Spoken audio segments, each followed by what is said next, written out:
Well loved, how to get rid of what you don't want. I'm appreciating used things. I got a great gas barbecue on Freecycle, a practically new John Deere lawnmower for $50, a beautiful Creuset cast iron shelf from a friend's basement, a lovely leather purse from the thrift shop. They feel like blessings.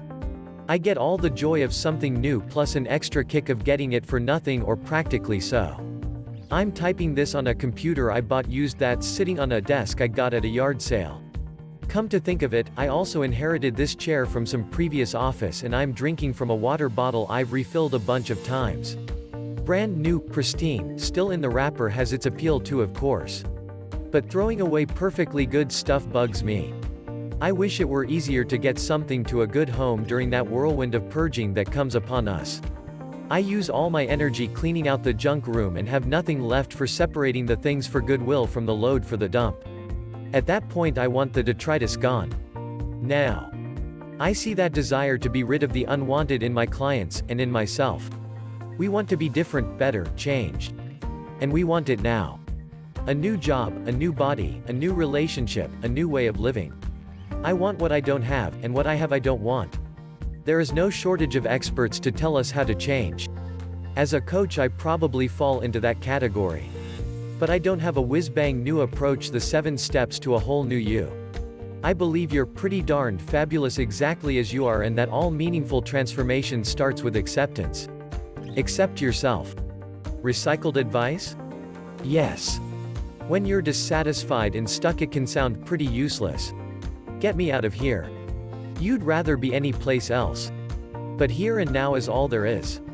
Loving and forgiving what is has got to be the first step. Take a deep breath and bear with me for a moment here. You're changing a state of mind. Here's how to do it. 1. Describe your current reality. What's really true? What's not working? What is? What part do you want to make sure you keep in the future? What assumptions have you made that aren't checked out?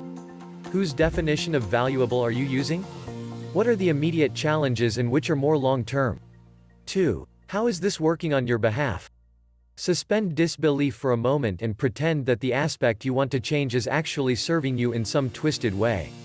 For example, the asshole boss is creating the impetus for you to leave a job you should have left years ago, the health emergency is a wake-up call, the breakup is a clear decision when you were ambivalent. Put aside the unpleasant feelings for a moment and imagine a new way of looking at the same set of circumstances, a way in which you benefit instead of being a victim. 3. Forgive. This can be a tough one, but it's the most powerful. I've found that if I start where I am, unpleasant state, hurt, angry, etc., I can take baby steps that get me to real acceptance. Here's a possible progression. I forgive you for being a stupid jerk. I forgive you for saying such an insensitive thing. I forgive you for hurting my feelings. I forgive you for not realizing that I was expecting you. I forgive you for not reading my mind. I forgive myself for expecting you to. I forgive myself for overreacting. I forgive myself for not saying what I want. I forgive myself for not seeing my responsibility here. It's the acceptance, the ownership that gives you permission to let it go, whether we're talking about anger or extra weight or a snakeskin vinyl raincoat. It's not a question of judgment, keep the good and get rid of the bad.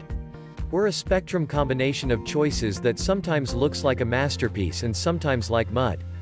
It's not that red has no value. It just may not belong in your picture right now. Maybe someone else can use it.